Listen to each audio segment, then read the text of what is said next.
Hello everyone, আসসালামু আলাইকুম। সবাই কেমন আছেন? আশা করি ভালো আছেন। বাংলাদেশের এই গরমের দিনে বাইরে বের হওয়া মানেই নিজের সাথে নিজের শত্রুতা করা। দিনের রোদ আর গরমের কারণে বাইরে যাওয়ার সাহসই পাইনি, তাই ভাবলাম রাতের একটু ঠান্ডা আবহাওয়ায় বের হয়ে যায় আর ভালো কোনো রেস্টুরেন্টে বসে কিছু খাওয়া দাওয়া করি। আর সেই খোঁজে আজ চলে এসেছি এই সুন্দর রেস্টুরেন্টে। বাইরে থেকে কিন্তু বেশ জমজমাট এবং গর্জিয়াস এবং অ্যাট্রাকটিভ লাগছে। ভিতরে ঢুকেই শান্ত আর আরামদায়ক কমফোর্টেবল পরিবেশ চোখে পড়লো। সত্যি বলতে সারাদিন ব্যস্ততার পর এমন একটা জায়গায় বসে সময় কাটাতে কার না ভালো লাগে। এবার আসি সবচেয়ে কঠিন কাজে, খাবো কি।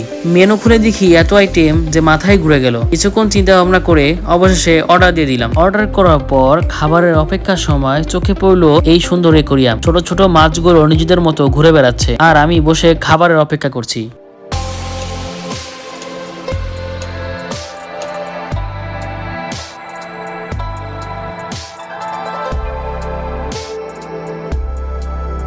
রেস্টুরেন্টের প্রতিটা কর্নার বেশ সুন্দরভাবে সাজানো ছিল। এমন পরিবেশে বসে গল্প করা, আড্ডা দেওয়া কিংবা পরিবারের সাথে সময় কাটানো সবকিছু বেশ উপভোগ্য। অবশেষে চলে এলো সেই মুহূর্ত যার জন্য এতক্ষণ অপেক্ষা।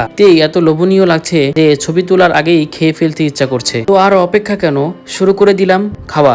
প্রথম বাইট নেওয়ার পর মনে হলো এতক্ষণ অপেক্ষা করাটা বৃথা যায়নি। স্বাদ, পরিবেশ আর রাতের আবহাওয়া সবকিছু মিলিয়ে সময়টা বেশ ভালোই কাটলো। সব মিলিয়ে আজকের এই রাতের ফুড ব্লগ আমার কাছে বেশ ভালোই লেগেছে। এই গরমের সময় দিনে না হলেও রাতে বের হয়ে এমন সুন্দর পরিবেশে একটু খাওয়া দাওয়া আর সময় কাটানো সত্যি অন্যরকম একটি অনুভূতি। ভিডিওটি ভালো লাগলে একটি লাইক, কমেন্ট করে এবং চ্যানেলটি সাবস্ক্রাইব করে পাশে থাকবেন। আবার দেখা হবে নতুন কোনো জায়গায় নতুন কোনো খাবারের সাথে। আল্লাহ হাফেজ।